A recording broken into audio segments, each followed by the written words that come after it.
Hi, I'm Grant Dewey. It's April 21st, and this is the BAM's weekly market commentary. I'm joined by my markets colleague, Brian Babler.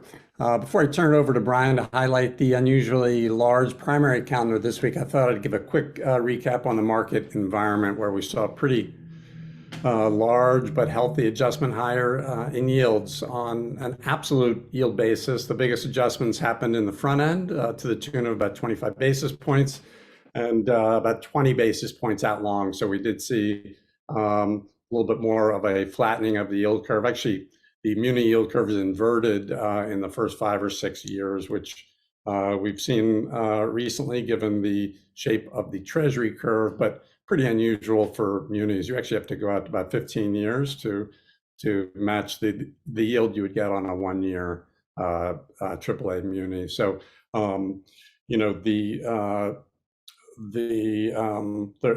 I'd say a couple reasons for the underperformance this week. One is the bigger calendar that I mentioned. The other is there was a large Lipper report, a $2.9 billion outflow.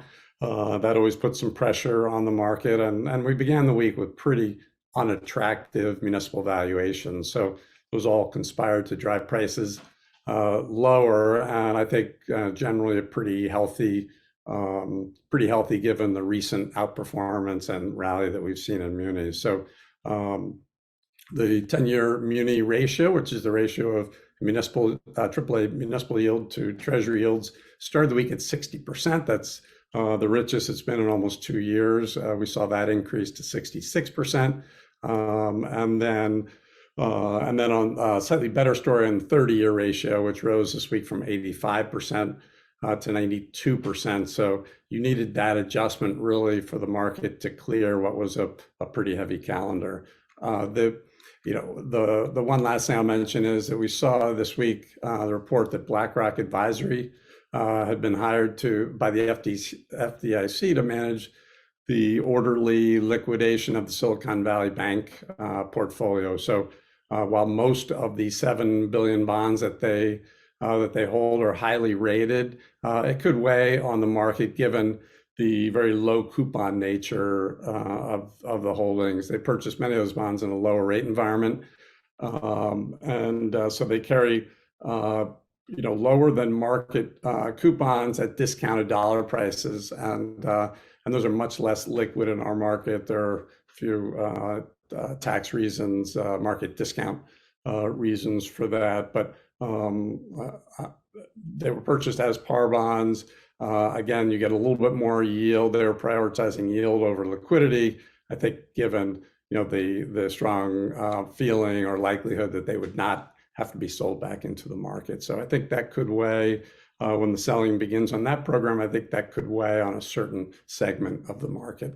So I'll turn it over to Brian to cover the large primary calendar.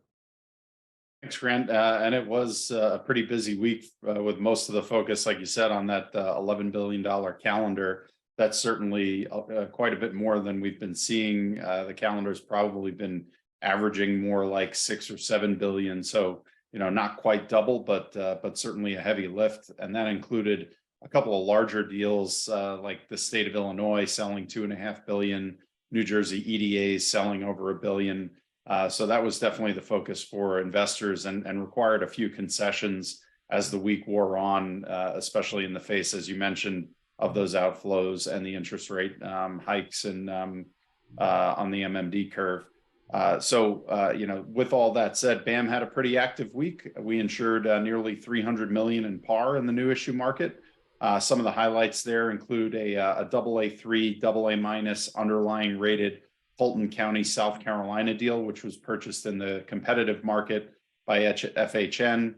And then on the negotiated side, Stifel priced a $27 million deal for Zeeland Public Schools in Michigan, which carried an underlying rating of A by S&P. Next week, we'll see another decent calendar relative to what we've been working through. That looks like it's shaping to be, nearly maybe just a little over 9 billion or so. And that's got a lot of state level issuers. There's going to be about $1.3 billion selling for Washington Geo, another 500 million for Wisconsin, and 400 million for the state of Delaware.